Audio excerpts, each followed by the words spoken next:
Indian Police Force web series గురించి మాట్లాడాలంటే total run time 4 hours 30 minutes. Each episode duration 30-50 మినిట్స్‌తో ప్రైమ్‌లో stream అవుతుంది. ఇంక స్టోరీలోకి వస్తే ఢిల్లీ పోలీస్ రైజింగ్ డే రోజున సడెన్‌గా ఢిల్లీలో బాంబ్ అటాక్ జరిగిద్ది. ఆ బాంబ్ అటాక్స్ 240 నార్మల్ పర్సన్స్ చనిపోతారు. ఆ బాంబ్ అటాక్ చేసింది ఇండియన్ ముజాహిద్దీన్ అని చెప్పిద్ది. అలాగే ఇంకా కొన్ని చోట్ల బాంబ్ అటాక్ జరుగుతాయి. అప్పుడు ఢిల్లీ పోలీస్ ఫోర్స్ ఈ బాంబ్ అటాక్ గురించి ఇన్వెస్టిగేషన్ చేస్తారు.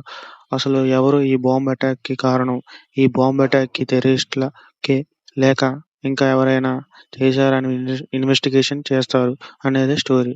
ఇంక web series total plus and minus గురించి మాట్లాడుకుంటే డైరెక్టర్ రోహిత్ శెట్టి బాలీవుడ్‌లో మంచి పేరున్న డైరెక్టరే.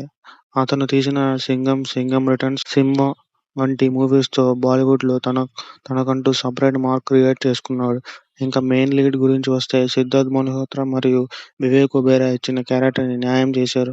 అంత స్టార్డమ్ ఉన్న హీరోకి మెయిన్ లీడ్ ఇంకా మంచిగా క్యారెక్టర్‌ని బిల్డప్ చేసి ఉంటే బాగుండేది. అలాగే శిల్పా శెట్టి క్యారెక్టర్‌కి స్కోపే లేదు. అసలు ఎందుకు పెట్టారో తెలియదు. ఇంకా స్టోరీ గురించి మాట్లాడుకుంటే 4 ఎపిసోడ్స్‌లో పోయే వెబ్ సిరీస్‌ని ల్యాగ్ చేసి 7 ఎపిసోడ్ చేశారు. ఇంకా కొన్ని సీన్స్ చూస్తే అన్ ఎంత సిల్లీగా ఉంటాయంటే విలన్ని ఈజీగా పట్టేసుకోవచ్చు. బట్ ల్యాగ్ చేసి లాస్ట్ ఎపిసోడ్‌లో పట్టుకుంటారు. బ్యాక్‌గ్రౌండ్ అయితే ఏమీ లేదు.